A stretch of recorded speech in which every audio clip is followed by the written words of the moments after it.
Hello everyone. अभी तक 12th के अंदर अपन ने 2 लेक्चर लिए और दोनों चैप्टर 1 के उसके अंदर अपन ने different type of properties of relations देखे। टाइप्स ऑफ रिलेशंस के अंदर क्या देखा, सिमेट्रिक कब होता है, रिफ्लेक्सिव कब होता है, ट्रांजिटिव कब होता है, एम्प्टी रिलेशन कब होता है, यूनिवर्सल रिलेशन कब होता है, इक्विवेलेंस ऑफ रिलेशंस कब होते हैं। अभी उसके अंदर से एक टॉपिक बाकी रह गया था, that is inverse of relation. Inverse of relation कब होगा वो चेक करते हैं अब। तो रिलेशन सपोज आपको दे दिया गया 1 2 4 5 6 7 एंड सो ऑन, ये आपको रिलेशन दे दिया गया है। इसका इनवर्स ऑफ रिलेशन अपने को करना है, मतलब आर इनवर्स करेंगे। आर इनवर्स क्या होगा इसका, जितने भी एलिमेंट्स आपने ऑर्डर्ड पेयर है, ये सब ऑर्डर पेयर बोलते हैं अपन। 11th स्टैंडर्ड में आपने पढ़ा ही होगा, ये ऑर्डर्ड पेयर इसको बोलते हैं। 1 2 4 5 these are all ordered pair. Ordered pair के अंदर जो एलिमेंट्स है वो एक दूसरे को स्वाइप कर देंगे, मतलब ये 1 2 है, इसकी जगह हो जाएगा 2 1, ये 5 4, ये 7 6 एंड सो ऑन। तो इनवर्स रिलेशन का मतलब क्या है कि R 1 2 4 5 6 7 जो भी एलिमेंट्स है एक दूसरे की पोजीशन स्वैप कर देंगे। सपोज आपको पूछा है ए बी ऑर्डर पेयर दिया गया है रिलेशन का, तो इसका क्या हो जाएगा, R इनवर्स मुझे फाइंड करना हो तो बी ए हो जाएगा। सिंपल, अगर ये ऑर्डर्ड पेयर दिया गया है रिलेशन के अंदर तो ये बी ए हो जाएगा। तो आपको क्या करना है इन शॉर्ट, कि जो भी आपको रिलेशन दिया गया है उसका इन्वर्स कर दो, मतलब उसकी जो एलिमेंट्स है, जो वैल्यूज़ है उसको स्वाइप कर दो, तो आपका वो रिलेशन बन जाएगा। और वो रिलेशन कैसा होगा, inverse relation of previous relation. तो इसको बोलते हैं इनवर्स ऑफ रिलेशन। अभी आपको अगर इनवर्स ऑफ रिलेशन के ज़्यादा क्वेश्चन पूछते नहीं है, लेकिन आपको पता होना चाहिए कि इनवर्स रिलेशन आपको आर इनवर्स पूछ लिया, अगर आर दिया फाइंड करने को बोला और आपने आर फाइंड कर दिया, उसके बाद आपको पूछा कि इनवर्स क्या होगा इसका, तो आपको ऐसा कुछ नहीं करना है, सिर्फ वैल्यूज़ को स्वाइप करना है। ओके, तो यहाँ तक हमने क्या देखा, रिलेशंस देखे। अब चैप्टर का नाम है रिलेशन एंड फंक्शन। तो अभी तक अपने जितने रिलेशन देखे ना, उसको अब कन्वर्ट करते हैं किसमें, फंक्शन में। तो एक रिलेशन को फंक्शन में कन्वर्ट होने में क्या चाहिए वो पहले चेक कर लेते हैं। कोई भी एक रिलेशन है उसको मुझे कन्वर्ट करना है किसमें, फंक्शन में। तो फंक्शन में अगर मुझे इसको कन्वर्ट करना है कोई भी रिलेशन को, तो सपोज करो कि कोई रिलेशन दिया गया है, सपोज, चलो रिलेशन से नहीं, अपने मैपिंग से बात करते हैं, ठीक है। आपको कोई डोमेन दे दिया गया कि इसके अंदर है 1 3 5 एलिमेंट्स, 1 3 एंड 5 एलिमेंट्स। इसके अंदर है 2 4 5 6 एलिमेंट्स। कितने एलिमेंट्स, 6। ये है सेट ए, ये है सेट बी, ठीक है। ये एलिमेंट्स है सेट ए में, ये एलिमेंट्स है सेट बी में। आपका रिलेशन क्या है, रिलेशन है कि ऐसे एलिमेंट्स जो ए ग्रेटर देन बी हो, ये आपका रिलेशन, कि A B such that A should be greater than B. अभी तक मैं ऐसे ही बोलता हूँ कि ए ऐसे एलिमेंट्स जो ए से बड़े हो। तो आपका रिलेशन क्या बनेगा, रिलेशन आप चेक करो, ए जो है क्या होना चाहिए, बी से बड़ा होना चाहिए। ऐसा कैसा है, 1 इधर जितने भी एलिमेंट उससे बड़ा है नहीं, तो इसका एक ऑर्डर पेयर बनेगा नहीं। 3 का चेक करो, यस 3 2 से बड़ा है, तो 3 2 का एक रिलेशन आ गया अपने पास। फिर चेक करो 5 किससे बड़ा है, 2 और 4 से, तो इधर क्या आएगा, 5 2 एंड 5 4। इतनी चीज़ें हो गई। अब क्या करेंगे अपन, ये रिलेशन तो अपने को मालूम चल गया। अब मैं करूँगा इन दोनों की मैपिंग। मैपिंग कैसे बोलते हैं कि फंक्शन कोई भी बनता है जब, तब R जो है टेंस टू दूसरा R होना चाहिए। जो R है, मतलब मैं अभी R की ही बात कर रहा हूँ, मतलब ये A और B एक रियल नंबर है, शुड रियल नंबर से ही मिलना चाहिए, ऐसा मैं बोल रहा हूँ। सपोज करो, इसको अपन बाद में समझते हैं, पहले इसको समझो। मैप कर रहा हूँ, मैप क्या करूँगा मैं, 3 को 2 के साथ, तो एक एरो से मैं शो करूँगा इसको। 3 से 2 का मैपिंग किया मैंने, 5 से 2 मैपिंग किया मैंने, फिर 5 से 4। तो अब ये रिलेशन फंक्शन है कि नहीं ये चेक करना है, ये रिलेशन फंक्शन बना के नहीं ये चेक करना है। तो इसकी कुछ प्रॉपर्टीज है कि ये रिलेशन फंक्शन कब होता है।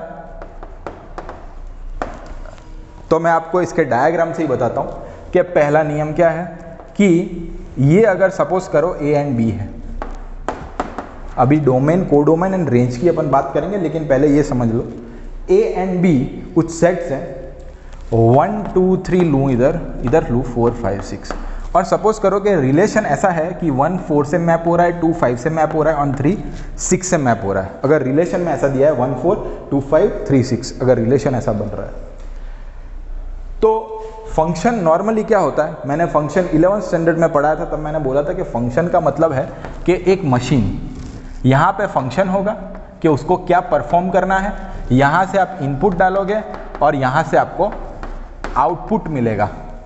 फंक्शन क्या है, एक मशीन है, मशीन के अंदर आपने स्विच ऑन किया तो आपका पंखा चालू होएगा इधर आउटपुट से, मतलब ऐसा अपना एग्जांपल लेते हैं। वही चीज़ इधर देखो, रिलेशन दे दिया मैंने कि 1 का 4 के साथ, 2 का 5 के साथ, 3 का 6 के साथ कुछ फंक्शन है और ये अपने को रिलेशन मिल गया। अब अपने को चेक करना है कि ये फंक्शन है कि नहीं। तो पहली चीज़, जब जितने भी इनपुट्स हैं ये अपने इनपुट्स मान रहे हैं सब, और ये क्या है, आउटपुट्स हैं, बीच में कुछ फंक्शन हो रहा है और 1 से 4 जा रहा है, 2 से 5 जा रहा है, 3 से 6 जा रहा है, तो ये बीच में मशीन है, ये इनपुट है, ये आउटपुट है। अब चेक करो कि inputs 1 2 and 3 are the inputs. एक इनपुट का एक आउटपुट आ रहा है, चेक करो आप, एक इनपुट का एक आउटपुट आ रहा है, यस।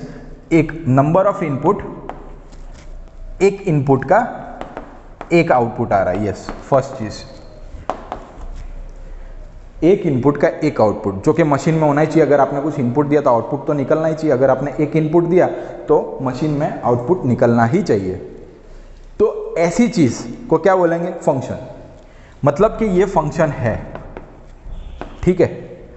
जब भी नंबर ऑफ इनपुट्स का कुछ आउटपुट आ रहा हो तो मतलब कि वो फंक्शन है। ये रिलेशन को मैंने फंक्शन में कन्वर्ट कर दिया। अभी सेकेंड चीज इसके अंदर, यही क्वेश्चन में देखते हैं अपन कि 1 2 3 इधर 4 5 6 है। अब 1 को मैं 4 के साथ मैप कर रहा हूं, 2 को 5 के साथ मैप कर रहा हूं और 3 का कोई इनपुट है ही नहीं। चलो 3 को मैंने इनपुट दिया ही नहीं, तो मेरा क्या बनता है, फंक्शन कब बनेगा, जब ऑल इनपुट, अब ये नंबर क्या बन जाएगा, ऑल। तो दूसरी क्या चीज़ है, सभी इनपुट का कुछ आउटपुट होना चाहिए। तो आपका फंक्शन क्या होता है, सभी इनपुट का कुछ ना कुछ आउटपुट होना चाहिए। 1 2 3, ये 3 जो इनपुट है इसका कोई भी आउटपुट ये है नहीं, तो मतलब कि ये फंक्शन नहीं है, this is not an function. अच्छा, फिर अगर आपको ये क्वेश्चन आया मन में कि सपोज करो कि 1 2 3 4 5 6 है, सब 1 2 का 5 और 3 भी 5 को जा रहा है सपोज। मतलब पहला तो अपना क्या कंडीशन का, सभी इनपुट का एक आउटपुट होना चाहिए, सभी इनपुट का एक आउटपुट है। इधर 6 को आपने भले ही यूज नहीं किया हो, लेकिन सभी इनपुट्स का एक एक आउटपुट हो रहा है, बस आपको यही चेक करना है। तो मतलब कि ये क्या है, फंक्शन है, this is a function.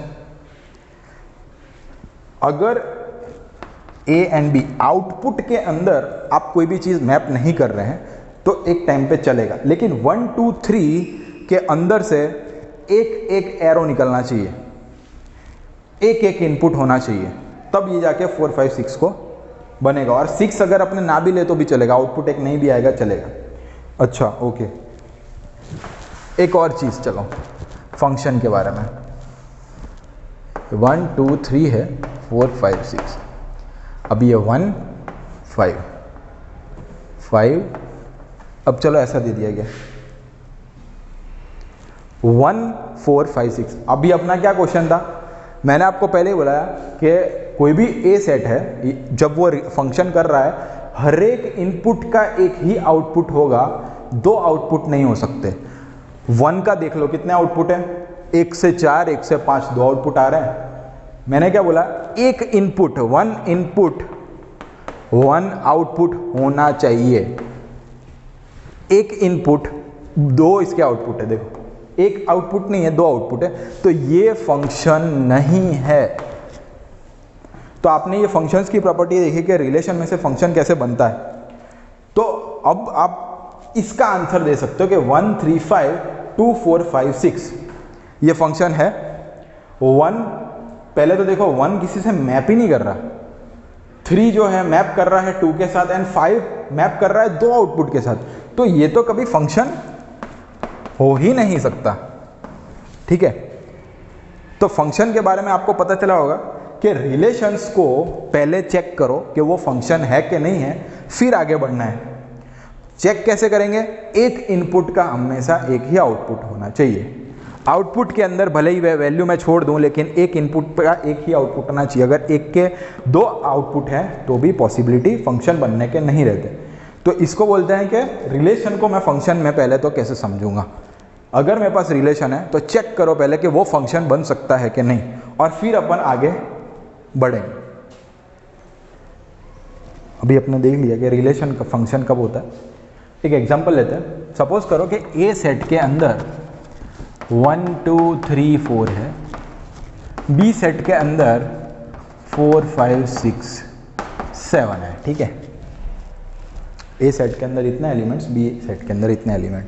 Relation बोल दिया गया कि ए के ग्रेटर देन बी होना चाहिए, या इस बार अपन कुछ अलग करते हैं, बी जो है वो ग्रेटर होना चाहिए ए के साथ। चलो ऐसे ले लेते हैं, मतलब कि ए जो है क्या होना चाहिए, स्मॉल होना चाहिए बी के पास। तो रिलेशन क्या बनेगा, रिलेशन क्या बनाएगा कि ए 1 4, ठीक है, 1 5 1 6 1 7, ये रिलेशन बन गए। दूसरा 2 4 2 5 2 6 2 7, ये भी तो रिलेशन है। फिर 3 4 3 5 3 6, ये 7 वाला टर्म निकाल देते, बहुत बड़ा हो जाएगा नहीं तो, ठीक है, 6 तक ही रखते हैं।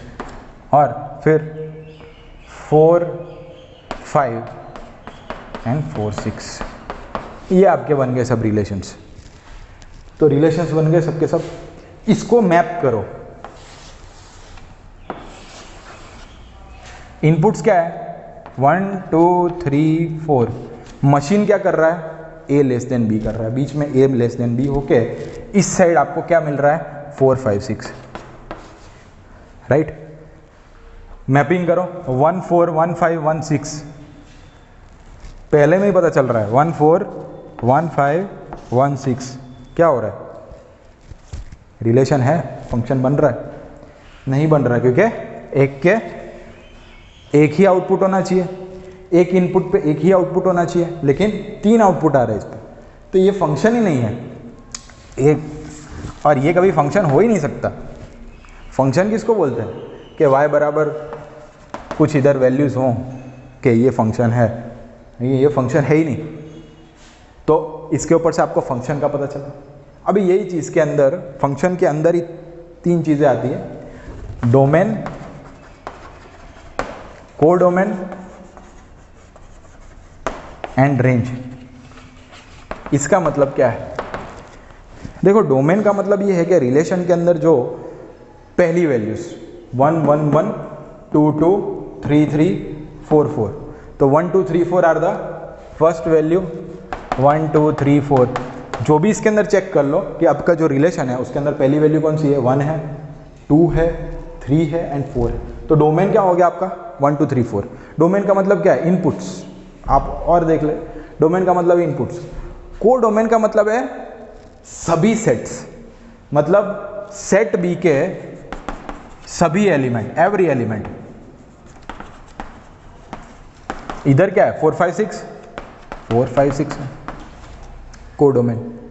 कोडोमेन में क्या है, 4 5 6, और इधर क्या है, 1 2 3 4। अब range, this is important. Range क्या बोलेंगे अपन, कि जब ये डोमेन को, मतलब इनपुट को, ये जो कोडोमेन है जो कि आउटपुट है, उसके अंदर अपने कुछ रिलेशन करके, कुछ फंक्शन करके जो आउटपुट आता है वो चेक करते हैं। 1 4 1 5 1 6 तीनों के तीनों आउटपुट आ रहे हैं इसके अंदर। 2 के अंदर 4 5 6 आ रहा है, 3 के अंदर 4 5 6, मतलब के रेंज के मतलब क्या है, रेंज के अंदर ये जो सेट बी है इसके अंदर में सब एलिमेंट्स का यूज हो रहा है 4 5 6, तो मतलब रेंज भी इधर क्या है 4 5 6 है। अगर सपोज करो कि ये 1 5 3 5 एंड 4 ऐसे होता, 1 2 3 4 ये आपका रिलेशन है, और मैप किसके साथ हो रहा है 1 4 फिर 2 5 3 5 4 4 6 रह गया यहाँ पे। ये मैपिंग के अंदर मैपिंग के अंदर बी जो है 4 5 6 है, तो कोडोमेन आपका 4 5 6 है, लेकिन आपका जो रिलेशन आ रहा है वो कैसा आ रहा है 1 4 के साथ मैप हो रहा है, 2 भी 5 के साथ 3 5 के साथ 4 4 के साथ, लेकिन 6 रह गया यहाँ पे। तो इसका मतलब क्या है कि रेंज आपकी क्या होगी कि इधर जितने आउटपुट मैंने यूज किए उतनी ही रेंज होगी, तो इधर रेंज क्या होगी आपकी 4 and 5 ओनली। अंडरस्टूड? तो कहने का मतलब है डोमेन का मतलब जो इनपुट्स है वो, कोडोमेन का मतलब है कि जो आपका सेट बी है वो, और रेंज का मतलब क्या है कि जो सेट बी है आपका उसके अंदर मैपिंग के बाद कितने नंबर्स यूज हो रहे हैं। 1 4 1 5 इधर 6 रह गया, तो 6 डोमेन में कोडोमेन में तो है, लेकिन 6 को यूज ही नहीं किया आपने, या तो 6 पे कोई आउटपुट ही नहीं आया, 6 पे कोई आउटपुट ही नहीं आया, तो रेंज क्या होगी 4 and 5। तो ऐसे करके आप समझ सकते हैं कि डोमेन, कोडोमेन एंड रेंज आपको पता चल गई होगी। तो आज अपन ने क्या चीज़ देखी, पहले तो रिलेशन देखा, इनवर्स रिलेशन, उसके बाद रिलेशन फंक्शन कब बनता है वो चेक किया। पहले तो रिलेशन फंक्शन चेक करो कि कैसे बन रहा है, अगर उसकी जो प्रॉपर्टीज़ है वो सेटिस्फाई हो रही है तब आपको पता चलेगा कि डोमेन, कोडोमेन एंड रेंज क्या है। डोमेन का मतलब क्या है सभी इनपुट्स, कोडोमेन का मतलब क्या है सभी आउटपुट्स, एंड रेंज का मतलब क्या है कि जो आउटपुट्स यूज़ हुए हैं वही, जो आउटपुट्स यूज़ नहीं हुए हैं वो रेंज में आएगा नहीं। तो ये हो गया आपका फंक्शन। तो अभी देख लेते हैं कि रिलेशन से फंक्शन कैसे बना। पहली चीज़ क्या है कि एवरी एलिमेंट, या तो every element should map with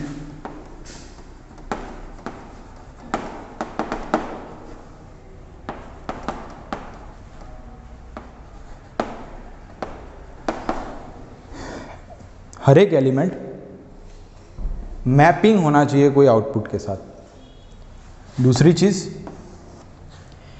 कि चलो मैप तो हो गया, भी दूसरी चीज़ क्या है, इसको दूसरी चीज़ ये जो एलिमेंट है इसको अपन क्या बोलते हैं,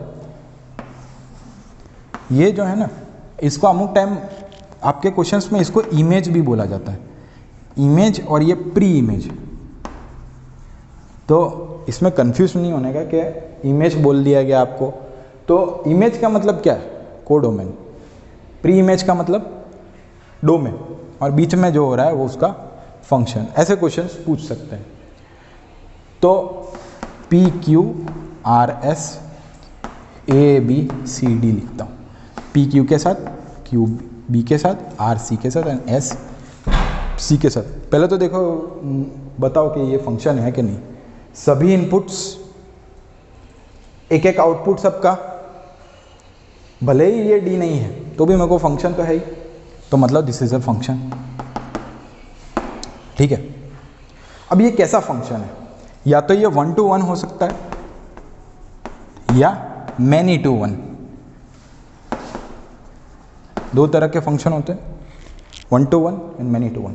1 to 1 का मतलब क्या है इसको देख लेते हैं। 1 to 1 का मतलब क्या है, P Q R S A B C D, P A के साथ, Q B के साथ, R C के साथ, S सब एक के साथ ही 1, और इधर भी 1, इनपुट एक आउटपुट एक, इनपुट एक आउटपुट एक, ये क्या है 1 to 1 function, 1 to 1 function. Many to 1 ये है क्या, एक के साथ, एक के साथ, एक का एक इनपुट का एक आउटपुट, लेकिन ये दो है, ये एक इनपुट का मैनी आउटपुट्स। तो क्या हो गया, ये मैनी इनपुट्स का एक आउटपुट, पता चला, ये मैनी इनपुट्स का एक आउटपुट, मैनी टू वन, मतलब कि R और S का एक ही आउटपुट है, तो उसको क्या बोलेंगे, मैनी टू वन फंक्शन। तो ये जो दिया गया है आपको, ये है मैनी टू वन फंक्शन, क्योंकि दो इनपुट के हर एक, आपको क्या मालूम है फंक्शन कब होता है, हर एक इनपुट का एक आउटपुट होना चाहिए, भले ही वो आउटपुट क्या हो, एक ही हो। तो इधर दो इनपुट है, मतलब many inputs and one output, तो मैनी टू वन फंक्शन बोलते हैं इसको, ठीक है। अभी एक छोटी सी चीज़ है कि आपको अगर बोल दिया गया कि domain, codomain and range find करो, तो इसका डोमेन क्या रहेगा, डोमेन होगा PQRS, डोमेन इस रिलेशन का। कोडोमेन क्या होगा, सभी वैल्यूज किसकी, बी की, इमेज की, तो ABCD। और रेंज क्या हुआ, रेंज क्या हुआ, A B C और D को यूज नहीं किया है, तो रेंज क्या हो गई, A B एंड C। तो आपको डोमेन, कोडोमेन एंड रेंज ऐसे पता करनी है। हर एक क्वेश्चन में आपको डोमेन, कोडोमेन, रेंज, पहले क्या करो, रिलेशन को कन्वर्ट करो, रिलेशन में, सॉरी, क्वेश्चन को कन्वर्ट करो रिलेशन में, रिलेशन को चेक करो कि वो फंक्शन है कि नहीं है, अगर फंक्शन है तो उसका domain, codomain and range find करो मैपिंग के द्वारा, ठीक है। तो आज के लिए इतना ही, आज अपने फंक्शंस का बेसिक्स देखा, कल अपन ऑन टू इनटू फंक्शन देखेंगे, एक्सप्लिसिट फंक्शन देखेंगे, ठीक है। Okay, thank you.